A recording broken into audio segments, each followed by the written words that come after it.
Olá, muito boa noite. Olha, segunda-feira chegando e o esporte também aqui na tela da TV Mais. Começando mais uma edição do Esporte Mais, 7 de novembro de 2016. E você agora fica ligado aí na tela e confere comigo o que vai rolar no programa de hoje. Copa Paulista, Azulão fica no empate e decide passagem para a final fora de casa. 1, 2, 3, 4. Tricolor goleia Timão e joga a crise para o adversário. Peixe bate Macaca e vira vice-líder do Brasileirão. E Verdão vence na raça e fica mais perto do título. Seleção brasileira de handebol é campeã em torneio realizado em São Bernardo do Campo. Tudo isso e muito mais do esporte do Grande ABC, você confere a partir de agora no Esporte Mais. É isso aí, o Esporte Mais chegando, aliás, no final de semana, recheado de gols, clássico no Campeonato Brasileiro. São Caetano que jogou pela Copa Paulista, teve handebol no ABC, como você pode ver aí. Essa semana ainda tem seleção brasileira pelas eliminatórias da Copa do Mundo. E você aí é meu convidado a participar do programa, interaja com a gente nas nossas redes sociais, pode ser pelo Facebook, estamos lá na live do Facebook ao vivo, facebook.com/TV Mais ABC. Deixe seu comentário lá no post, no live ao vivo, a gente vai aqui interagir com você. Ou você que está assistindo aí pelo canal 27 NET ABC ou também pelo portal da TV, tvmaisabc.com.br, você pode interagir pelo nosso WhatsApp aí na tela, o 952348909. Mande sua mensagem, mande seu abraço, sua pergunta, por que não, a sua selfie aí assistindo o programa, né? É um hábito aqui dos nossos telespectadores interagirem também dessa forma, então estou esperando aí a sua participação, participe aqui com a gente, porque hoje nós vamos falar muito de futebol. Hoje a gente recebe um dos bons treinadores, experientes treinadores técnicos de futebol do estado de São Paulo, rodou o Brasil também, fora dele, mas tem feito grandes trabalhos aqui em São Paulo. Tenho o prazer de receber Fael Júnior. Seja bem-vindo, boa noite, Fael. Tudo bem? Tudo bem, Marcos? Tudo jóia. Prazer recebê-lo aqui. A gente que se fala, ou se falou muito aí, ou por rede social, por telefone, né? Esse mundo do futebol, ele parece grande, mas ele acaba sendo pequeno, né, Fael? Bem pequeno, né? Você fala desde a época do Paulo Jundiaí também, né? A gente... Bastidores ali, fomos adversários. Muito tempo. Aliás, sofri com o Fael no comando do Rio Claro, hein? E a gente vem para esse bate-papo aqui hoje. Vamos falar muito de futebol. Vamos falar um pouquinho da tua carreira, Fael. Para quem não te conhece, lá do início, você foi atleta, foi goleiro. Conta um pouquinho dessa tua carreira aí. Rapaz, na época que eu jogava era um sofrimento, né? Hoje ainda era para quem joga em time pequeno. Então, na época que eu, aqui no Brasil, como atleta ainda, uma decisão, na época, né, da minha esposa, resolvemos, com 27 anos, ir para o Japão. Desbravar o Japão? Desbravar. O Japão ainda era um futebol amador na época. Eu tinha rodado em vários clubes aqui também do interior de São Paulo, do Brasil também como atleta, mas nunca despontando na carreira. E foi no Japão que eu encontrei mais o meu rumo ali como atleta, como pessoa também. Aprendi muito, eu devo muito àquela terra, ao Japão. Fiquei 15 anos, joguei e me transformei também em treinador de futebol lá. Você pegou uma época do Japão, você falou aí até mais amador, mas era tudo muito ligado às empresas, né? Os clubes de futebol eram ligados a marcas de empresas ou indústrias, não era isso? Isso, até o próprio Kashima Antlers, né? Onde o Zico jogou muito tempo, na época eu cheguei lá, se chamava Sumitomo, né? Então várias tinham as equipes do Japão que hoje estão lá, eram outros nomes, né? Era nome da própria empresa, né? E aí entrou os patrocinadores. Yamaha, Honda, me lembro dessa época aí. Então isso aí mesmo, Nissan. E aí mudou os nomes, entrou os patrocínios, o futebol deu o boom do futebol japonês, o que está dando hoje na China, né? Que está acontecendo hoje na China. Então eu peguei aquela época de que o futebol lá se treinava em terrão mesmo, em terra, em campo de terra. O Zico mesmo, eu me lembro, eu tive alguns encontros com o Zico na época lá, ele era treinador da seleção japonesa, fizemos alguns jogos treinos, e ele falou que voltou a gostar de jogar futebol no Japão. Aquela paixão de jogar na terra, jogar no terrão, né? De treinar na semana, jogar à noite. Os próprios jogadores do time do Zico naquela época, não só deles, mas também do meu, onde eu jogava, trabalhavam durante o dia e treinavam à noite para jogar final de semana. Era paixão mesmo. Eu imagino culturalmente o que foi isso para você, né? 15 anos num país como o Japão, né? O que se absorve de cultura, uma cultura nova, enfim, é muito diferente, né? Inclusive a minha volta para cá foi a adaptação ao futebol daqui, não ao futebol, ao sistema, né? Ao sistema. Foi meio difícil, né? Eu ainda era Naquela época eu cheguei, voltei em 2006 para cá. Eu era muito metódico, era muito ali, meio que sargentão, como se fala no português, claro, né? Mas a gente foi... É muita disciplina, né? Muita O Japão disciplina, exige muito muita isso, disciplina. né? Então eu cheguei aqui, eu fui com a experiência, com o tempo de trabalho no Brasil, eu fui me tornando mais maleável, mais acessível, e aí os trabalhos foram fluindo com mais naturalidade. No Japão a coisa era mais, naquela época era mais fechada, mais dura. Eu imagino. Quem conheceu um pouquinho, eu tive 2 ou 3 vezes no Japão, uma delas por um mês, excursionando. A gente conhece um pouquinho da cultura, da forma. E pessoas que a gente conhece também, que trabalharam no Japão, a gente sabe que o sistema é outro, a própria cultura oriental. Inclusive, eu trabalhei muito em universidade, em colégios na época, né? Eu saí do profissional, do atleta profissional, que eu também trabalhava também, não vou esconder que também trabalhava nas empresas. Tinha uma certa regalia, lógico, né, para trabalhar, para treinar à noite e jogar nos finais de semana. E depois que eu parei, eu fui trabalhar em colégio, fui trabalhar em faculdade como treinador de goleiro. E lá isso é comum, né? É comum, cara, é comum. Saiu o jogador ou se forma, né? Ele opta, né? Quando acaba o colégio, ele opta entre a universidade e o time profissional. E muitos optam em jogar em universidades. Eles têm essa opção de jogar, porque os campeonatos universitários é muito forte. E os campeonatos colegiais também são muito fortes. É onde se revela jogadores realmente para o futebol japonês. Na minha equipe do colégio que eu trabalhava, nós tínhamos mais ou menos 6 jogadores da seleção japonesa. Né? Quer dizer, era o celeiro mesmo. Era o celeiro. A seleção olímpica vai buscar muito em universidade e em colégio. Até hoje é assim. O campeonato colegial lá, aqui tem São Paulo. Lá em dezembro também tem um campeonato que chama Nihon Saka Kyokai, que é o campeonato nacional. Nacional universitário. Universitário e colegial. Colegial. High school, né? High school. E ali é onde são convocados, os jogadores saem dali para a J-League, né, para as equipes profissionais. É o celeiro. Ali são as categorias de base das equipes profissionais. É uma política de esporte diferente. Tem que estudar, né? Tem que estudar. Isso é legal. Quem sabe o Brasil um dia consegue fazer isso. Tenho certeza que a gente vai melhorar muito com relação à nossa educação, o esporte como uma ferramenta de inclusão, enfim, muita coisa aí que a gente pode discutir.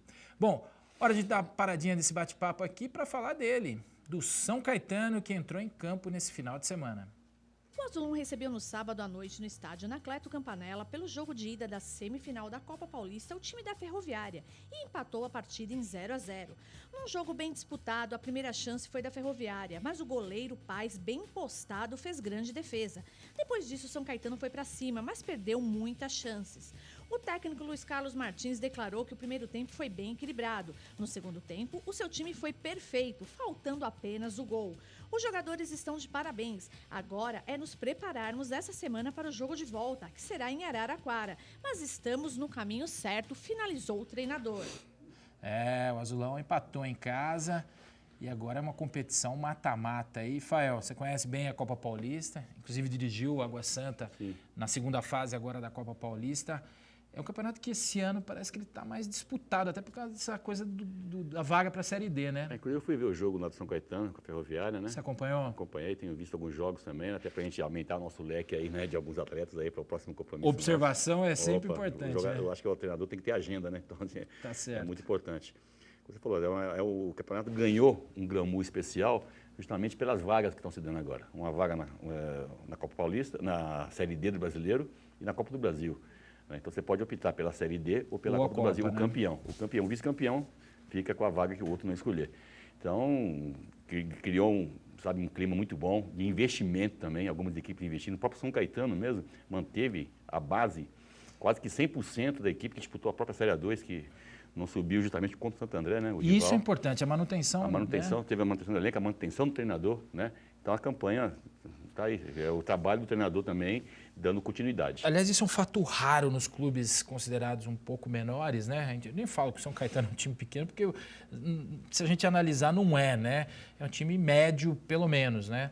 Como a gente vê outros times do ABC também, que já tomaram essa proporção, o Santo André, campeão da Copa do Brasil, até a gente vai falar um pouquinho até da sua passagem, um pouco antes disso, que ajudou esse time a chegar a esse ponto aí. Mas o Luiz Carlos está há mais de 2 anos no cargo, né? Para o treinador isso é importante, né? É muito, cara.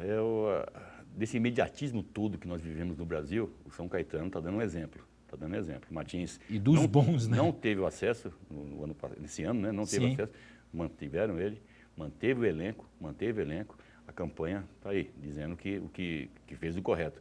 Eu digo que lá atrás, voltando um pouquinho lá atrás, no próprio Corinthians, na época que o Tite perdeu para o Tolima, também. Se ali ele tivesse se ali sido tivesse dispensado. mandado embora, que todo mundo queria, a própria imprensa queria, a torcida queria. Que é um absurdo. Queria né? a cabeça dele ali, porque perdeu para o Tolima, né, inadmissível. A tradição do Corinthians. Mantiveram o Tite, é onde está o Tite hoje, né? Então, acho que o Brasil ainda tem que melhorar muito nesse aspecto, melhorar bastante. Acho que o imediatismo ainda está, se culpa só uma pessoa, só um, sempre um que Paga o preço. que É mais paga o fácil, preço. né? É mais fácil, é lógico, né? Mas isso aí é a cultura. Eu mesmo fiquei 8 anos só num clube no Japão. Pois em um é. clube só. Então, você vê, quando eu cheguei aqui, eu achei um pouco esse imediatismo, esse absurdo. Mas eu fui me acostumando logo e agora eu estou mais acostumado. Infelizmente, é uma coisa que a gente tem que batalhar muito ainda dentro do futebol brasileiro. Eu tenho uma cabeça que é um pouco diferente do que ocorre hoje aqui. Eu penso mais ou menos como você está colocando aí. Se existe um bom trabalho, você tem que dar tempo para que ele aconteça. Não se faz mágica, né? Você não é, eu digo, nem igual fazer pastel. Chega ali e sai na hora. O futebol é pastelaria, pastelaria, né? cara. O cara chega, quer sabe, é imediatismo tremendo.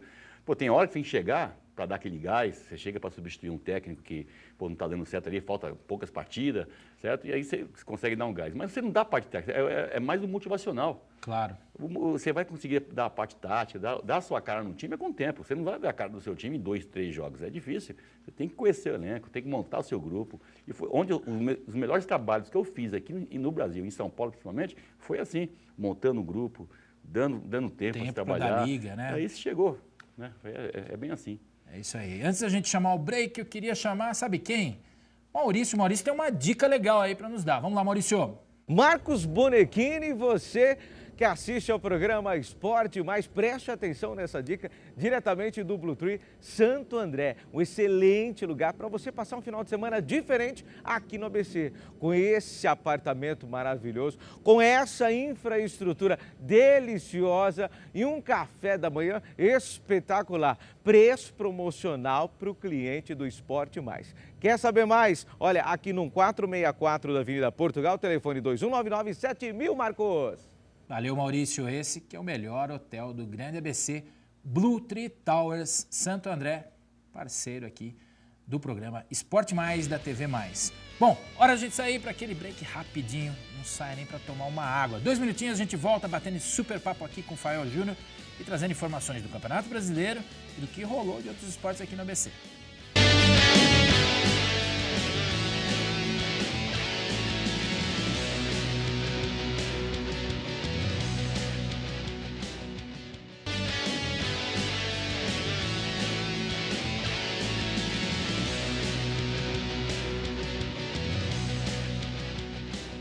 É isso aí, Esporte Mais voltando e convidando você a interagir com a gente aí. Mande sua mensagem, seu abraço, sua foto, através do nosso WhatsApp, o 11 952 34 8909. E você que nos acompanha aí pelo Facebook, facebook.com/TV Mais ABC, a página oficial da TV Mais. A gente está ao vivo na live, você pode mandar lá nos comentários, né, dessa transmissão, mandar sua mensagem, seu abraço, seu alô. A gente vai estar acompanhando aí, ó. O Flávio de Santo André já interagiu com a gente. Ele e a Sara, que é a filha dele, mandou uma foto aqui. A gente vai conseguir pôr no ar aí, mas tem uma foto da Sara assistindo o programa. Legal, hein, Sara? Beijão pra você, ó. Ele tá mandando aqui, bom programa. E tá dizendo que o Tricolor sapecou o Timão. A gente vai falar daqui a pouco sobre isso aí, hein? É um jogo atípico até pro São Paulo, hein? Ana Paula Klink assistindo. Um abraço, obrigado, interagindo aqui. Dizendo que torceu muito pelo São Paulo também e que o Tricolor fez uma partidaça contra o Corinthians. Obrigado, viu, Ana, por participar com a gente aqui. O Marcos de São Bernardo do Campo, meu xará, hein? Abração, hein, Marcos? Nós vamos falar do Corinthians. Você quer que fale aqui do Corinthians e São Paulo? A gente vai debater isso aqui. Daqui a pouco, então, eu volto aqui para a sua mensagem. É o Marquinhos de São Bernardo do Campo, do Jardim Cláudia. E tem o pessoal também lá no Facebook interagindo com a gente, ó. Amanda Garcia, de Mauá, o Oclemildo Galdino acompanhando, grande Jorge Mauá, atacante do São Caetano, esse homem faz gol, hein? Esse cara aqui, faz uns 2, 3 anos que eu tenho observado esse cara. Faz gol, hein? E o Marcelo Paulo, de São Bernardo do Campo, também acompanhando no Facebook. Muito obrigado aí pela interatividade e pela audiência. Vamos lá, correndo, girando, vamos falar dos grandes de São Paulo. O Peixe foi a Campinas encarar a Ponte Preta ontem pela manhã no estádio Moisés Lucarelli e venceu de virada por 2-1. Gols de Ricardo Oliveira e Copete. No primeiro tempo, o Santos começou melhor, tocou muito a bola, mas não conseguiu criar chances efetivas de gol. Já a Macaca, na primeira jogada, viu o Wendel ser derrubado por David Braz e o William Potker abrir o placar. No segundo tempo, o técnico Dorival Júnior veio com mudanças e passou a ocupar todo o campo de ataque. O primeiro gol santista saiu dos pés de Ricardo Oliveira, que pegou rebote de Léo Cittadini. O alvinegro praiano, depois do empate, foi todo ao ataque. Perdeu várias chances, mas aos 43 minutos, Copete balançou a rede e virou a partida. Com a vitória, o time subiu para a segunda colocação do Brasileirão com 64 pontos, 6 atrás do líder. O Verdão recebeu ontem à tarde no Allianz Parque o time do Internacional e venceu por 1-0. Gol marcado por Cleiton Xavier. O jogo começou embaixo de um temporal. As duas equipes tiveram dificuldade de tocar a bola. Muitos chutões e bolas levantadas na grande e pequena área. O gol saiu no bate-rebate na área depois de uma cobrança de escanteio. Cleiton Xavier pegou a sobra e mandou para o gol aos 16 minutos. No segundo tempo, o Colorado voltou melhor. O técnico Celso Roth mudou o time e conseguiu criar chances claras de gol, mas parou nas mãos do goleiro Jailson. O técnico Cuca percebeu a pressão e mudou seu time, reforçando a marcação. O segundo gol quase saiu com Gabriel Jesus, mas o goleiro Danilo Fernandes salvou o Inter. O time continua na liderança do Campeonato Brasileiro 2016 com 70 pontos, faltando apenas 4 rodadas para a final. O tricolor recebeu no sábado à tarde no estádio do Morumbi o time do Corinthians e, diante de mais de 53 mil torcedores, venceu o majestoso por 4-0. Marcaram Luiz Araújo, Cueva, Chaves e David Neres. O jogo começou um pouco lento, as duas equipes trocavam passes e pareciam se estudar, mas aos 14 minutos o juiz marcou pênalti de Fagner em cima de Kelvin. Cueva cobrou e abriu o placar. Depois do gol, o primeiro tempo voltou a ficar sonolento e sem emoção. No segundo tempo, começou com um ritmo um pouco mais acelerado. Logo no início, Cueva recebeu uma falta dura de Rodriguinho e mexeu com o peruano, que a partir daí desmontou o jogo e foi todo ao ataque. Deu uma belíssima assistência para o segundo gol marcado por David Neres, depois deixou o argentino Chaves na cara do gol para marcar o terceiro e ainda deu assistência para Luiz Araújo fechar a goleada em cima do rival. O Timão foi ao Morumbi no sábado encarar o São Paulo e perdeu o clássico por 4-0. O time do técnico Oswaldo de Oliveira estava apático. Começou o jogo estudando muito o adversário, mas sem criar jogadas no campo de ataque. Viu Fagner derrubar Kelvin na área e o adversário abrir o marcador. Apenas aos 44 minutos viu a primeira chance real de gol com Romero. Na etapa final, o time voltou um pouco mais ligado, mas viu um adversário melhor em campo, que ampliou muito o placar. Nem as mudanças tiveram efeito sobre o desempenho do time. Foram 4 cartões amarelos na partida. Os de Wilson e Balbuena foram o terceiro e tiraram os 2 jogadores do próximo jogo do Brasileirão. Que clássico, eu diria até atípico, né, Fael? Você como técnico de futebol, como é que você viu esse jogo aí? O Corinthians ser goleado e o São Paulo na fase que vem, né? Que vem tropeçando, fugindo da zona do rebaixamento. Fez um jogaço, né? Que eu falo, né? Agora que está a hora de aparecer aquela molecada do São Paulo. Ele viu que não estava dando certo de um jeito, mudaram de um jeito para um outro, onde a solução estava dentro da própria casa do São Paulo, ali dentro. E o São Paulo tem um departamento de formação muito legal, bom, né? Então, só desse jeito mesmo, né? Para você poder revelar, colocar os jogadores da base. Porque quando o time está tão bem, os medalhões que aparecem, né? Aí você coloca 1 ou 2 jogadores da base ali para 20, 30 minutos no segundo tempo. Agora, como a situação, os outros não estavam resolvendo, quem tinha que resolver não estava resolvendo, foram buscar em Cotia. E essa molecada, que eu digo, vem com fome, né? Eles estão com fome de bola, estão querendo mostrar. Então, tá aí a chance de aparecer. E esse jogo com o Corinthians, cara, nem os maiores matemáticos, críticos esperavam. Não. O Santos esperava um placar tão elástico como esse. De verdade inesperado. Inesperado. Assim, acho que foi o jogo do São Paulo do ano, né? Tirando Libertadores aí, que a torcida e o time do clube tem aquela... Um clássico com o Corinthians é muito difícil fazer. Os próprios jogadores do São Paulo e os próprios jogadores do Corinthians, eles estavam... né? E eu vou mais longe. O momento era tão bom para o São Paulo durante o jogo. Se talvez tivesse forçado mais e tão ruim para o Corinthians, talvez tivesse feito mais gols. É que o Corinthians não é um time acostumado a tomar gols, muitos gols. Desde a época do Tite, né, para cá. Então, vem tomando muitos gols aí de algumas partidas para cá. Essa saída de jogadores também. Mas não é normal. Não é normal o Corinthians, a equipe bem estruturada, tomar tantos gols como tomou. É verdade. A gente vai chegando na nossa reta final do programa aí. Vamos colocar rapidamente aí o que rolou no handball no final de semana, hein? A seleção brasileira de handebol masculino conquistou ontem pela manhã o título do 3º torneio Quatro Nações. A seleção venceu o Chile por 40-29. Foram 3 jogos e 3 vitórias nessa competição.